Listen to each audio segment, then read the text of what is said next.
नमस्कार। AP class में आप सभी का स्वागत है। पिछली क्लासों में हमने किया था हरियाणा के मुख्यमंत्री जो अब तक रह चुके हैं उनके बारे में विस्तार से आपको बताया था, उनका कार्यकाल बताया था, उनका जन्म स्थान या फिर उनके गांव के बारे में बताया था और ये भी बताया था कि कौन मुख्यमंत्री सर्वाधिक बार मुख्यमंत्री रह चुका है या फिर किसका कार्यकाल क्या था, सबसे कम था। ठीक है, तो आज हरियाणा जीके के उसी टॉपिक को आगे बढ़ाते हुए आज हम कराएंगे आपको हरियाणा का मंत्रिमंडल।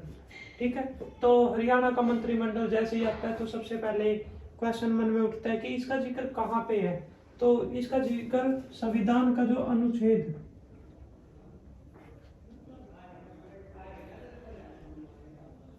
संविधान का जो अनुच्छेद 163 मतलब 163 है, उसमें मंत्रिमंडल का क्या है जिक्र किया गया। हमारे भारतीय संविधान के अनुच्छेद 163 में मंत्रिमंडल का जिक्र किया गया।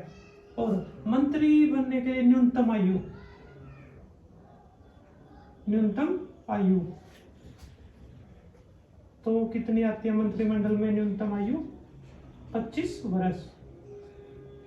ठीक है, तो संविधान के किस अनुच्छेद में जिक्र है? 163। ठीक है, और न्यूनतम आयु कितनी है? 25 वर्ष। अब इनको शपथ कौन दिलाता है? ओथ बोलते हैं जिसको। ठीक है, जो मंत्रिमंडल होता है उसको शपथ कौन दिलाता है? राज्यपाल। और उसी प्रकार इसका मुखिया, ठीक है, मंत्रिमंडल का मुखिया कौन होता है? तो बता दूं कि मंत्रिमंडल का मुखिया होता है मुख्यमंत्री। मुख्यमंत्री जो है वो मंत्रिमंडल का क्या होता है? मुखिया। ठीक है, अगर आ जाए कि मंत्रिमंडल को शपथ कौन दिलाता है तो वो आएगा आपका राज्यपाल और मुखिया मुख्यमंत्री। ठीक है, ये था। और अब देखो कार्यकाल की मंत्रिमंडल में मंत्रियों का कार्यकाल कितना होता है? वो होता है 5 वर्ष का। ठीक है, 5 वर्ष का क्या होता है? कार्यकाल। लेकिन आप नोट कर लें स्टार मार्क लगा के कि जो मंत्रिमंडल है, मंत्रिमंडल अगर उसका विस्तार करना हो, क्या करना हो? विस्तार मतलब उसको बढ़ाना हो तो वो कौन कर सकता है? वो पावर होती है मुख्यमंत्री के पास। मुख्यमंत्री के पास ये पावर होती है कि वो क्या कर सकता है? मंत्रिमंडल का विस्तार कर सकता है। ठीक है, यहाँ तक क्लियर है? एक बार दोबारा रिवाइज देखें कि अनुच्छेद 163 में इसका क्या जिक्र किया गया? न्यूनतम आयु है 25 वर्ष, शपथ दिलवाता है राज्यपाल और इसका मुखिया होता है मुख्यमंत्री, कार्यकाल होता है 5 वर्ष का और मंत्रिमंडल का विस्तार कौन कर सकता है?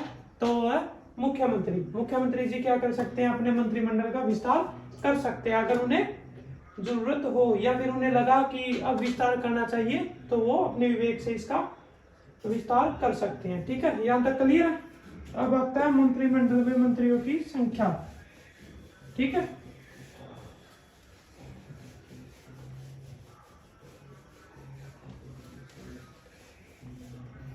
तो विधानसभा के सदस्य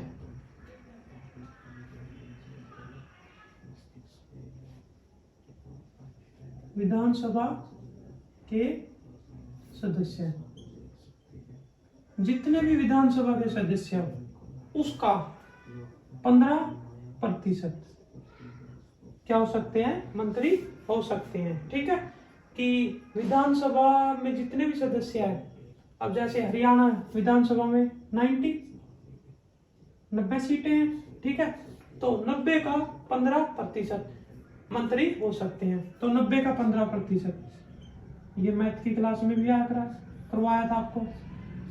90 गुणा 15 डिवाइड बाय 100, यहाँ से आपका आएगा 13.5 मतलब 13 सही 1/2, लेकिन या 14 हम अधिकतम क्या मानते हैं? 14। तो हरियाणा की जो विधानसभा उसमें मोस्टली मंत्री कितने हो सकते हैं? तो उसमें मंत्री हो सकते हैं 14 और ये 14 क्या है? अधिकतम। ठीक है, अधिकतम कितने मंत्री हो सकते हैं? 14। यहाँ तक क्लियर है? हरियाणा विधानसभा की ये 90 ना, इसको लिख लो, ये क्या है? सीट है। सीट, कुल सीट किसमें, विधानसभा। काफी बेसिक है तो, कि हरियाणा विधानसभा की कितनी है, 90 सीटें हैं। यहाँ तक क्लियर सबको। देखो विधानसभा के सदस्य 15% हो सकते हैं कुल सीटों का। कुल सीटें कितनी है, सदस्य कितनी है, 90।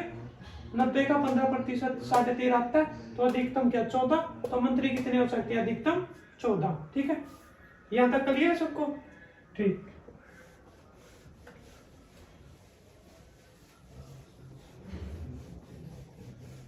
इसकी पीडीएफ जो पिछली क्लासेज हुई है उसकी टेलीग्राम ग्रुप का, जो हमारा एपी क्लासेज नाम से, और दूसरा जो व्हाट्सएप ग्रुप है उसमें डाल दिया हमने पीडीएफ में, आप विस्तार से देख भी सकते हैं। ठीक है, अब बढ़ते हैं आगे। ठीक है, अब आता है मंत्रिमंडल। वो कितने प्रकार का होता है, कुल मंत्रिमंडल कितने प्रकार का होता है या हो सकता है। तो जो मंत्रिमंडल है वो होता है 3 प्रकार का। ठीक है, मतलब क्या है कि उसमें कितने प्रकार के मंत्री होते हैं। सबसे पहले नंबर पे आते हैं वो क्या है, कैबिनेट मंत्री।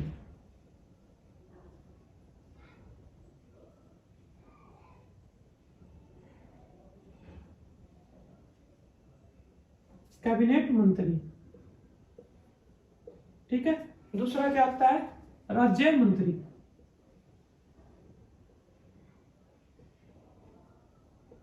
और तीसरे क्या होते हैं, उप मंत्री।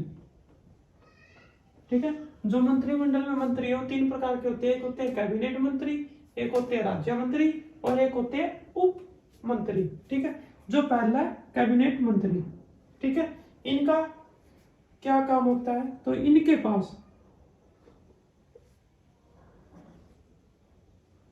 मुख्य विभाग,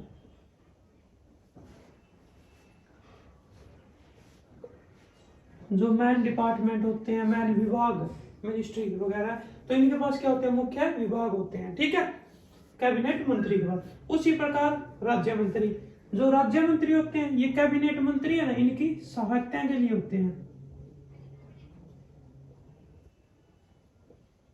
सहायता के लिए, कैबिनेट की मंत्री की सहायता के लिए कौन होते हैं, राज्य मंत्री। और अगर मान लो कैबिनेट मंत्री क्या है, अनुपस्थित है, अब्सेंट है किसी कारण, ठीक है, तो उसका फैसला कौन ले सकता है, राज्य मंत्री फैसला ले सकता है।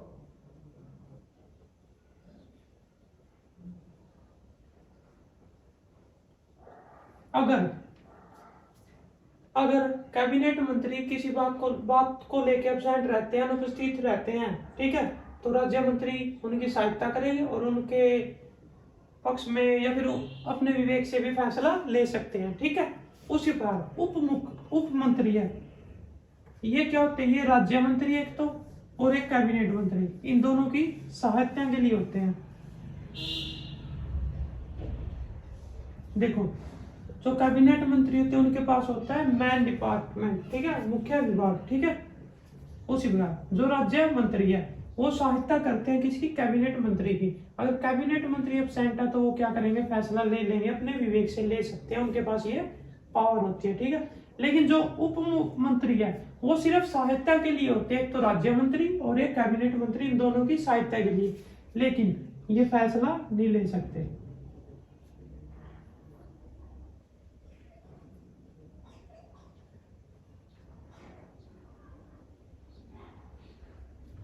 ठीक है, आपने देखा होगा कैबिनेट मंत्री क्या, इनके पास मुख्य विभाग होता है, ये मैन मंत्री होते हैं, ठीक है, मुख्यमंत्री। ठीक है, जो मतलब किसी अच्छे विभाग होते हैं इनके पास। ठीक है, राज्य मंत्री ये सहायता के लिए होते हैं, कैबिनेट मंत्री की सहायता के लिए। अगर कैबिनेट मंत्री एब्सेंट है किसी बात को लेकर तो वहां पे ये अपना फैसला ले सकते हैं राज्य मंत्री, इनके पास इतनी पावर होती है।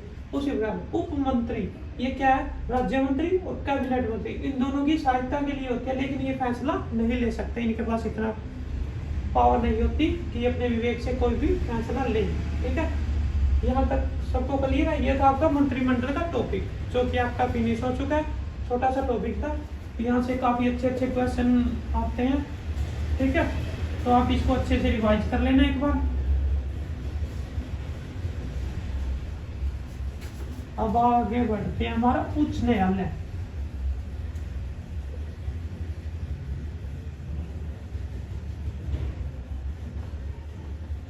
ये छोटे छोटे टॉपिक है, ये तोड़ के पढ़ाया जाता है आपको। जैसे क्या किया, कैसे तोड़ के पढ़ाया जाता है, जैसे पहले चौधरी देवीलाल जी के बारे में बता दिया, निक्कीराम सरपंच, सुषमा स्वराज, श्रीमती चंद्रावती स्वराणा, उनके बारे में एक टॉपिक, छोटे छोटे टॉपिक क्या है बच्चों को याद रहते हैं, ठीक है।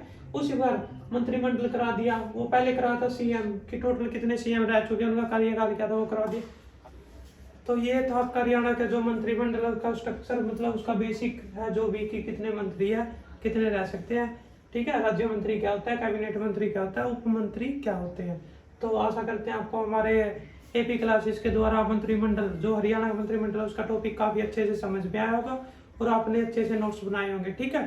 तो कल आपका जो अगली क्लास है, जो भी अगली क्लास जब भी होगी, तो उसमें आपका टॉपिक रहेगा हाई कोर्ट, ठीक है।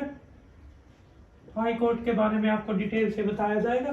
तो सबसे पहले टेलीग्राम,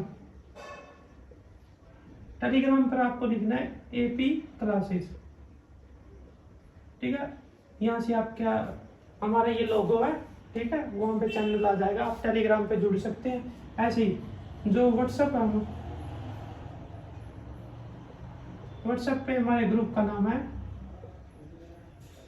वारलैंड ऑफ एस्पायरेंट, ठीक है। यहाँ पे क्या है, हम वीडियो के डिस्क्रिप्शन में इन दोनों का लिंक डालते हैं, क्या डालते हैं, लिंक, ठीक है। और इसका भी हम लिंक डाल अटैच करते हैं। आप अगर व्हाट्सएप ग्रुप में जुड़ना चाहिए तो लिंक, व्हाट्सएप लिखा उसके सामने लिंक लिखा, आप वहाँ से हमारे ग्रुप वारलैंड ऑफ एस्पायरेंट में जुड़ सकते हैं। अगर टेलीग्राम में जुड़ना चाहे तो आप एपी क्लासेस नाम से आएगा, आप सर्च भी कर लेना, या फिर लिंक से उसमें जुड़ सकते हैं। और ज़्यादा से ज़्यादा हमारे चैनल को शेयर करें, सब्सक्राइब करें, आपको अच्छे से कंटेंट समझ में आ रहा होगा। और जो भी आपकी कीमती राय है वो कमेंट बॉक्स में दे। और हम आशा करते हैं कि हम आपके सपनों को उड़ान देंगे। ज़्यादा से ज़्यादा वीडियो को शेयर करें, लाइक करें और हमारे चैनल को सब्सक्राइब करें। धन्यवाद, जय हिंद।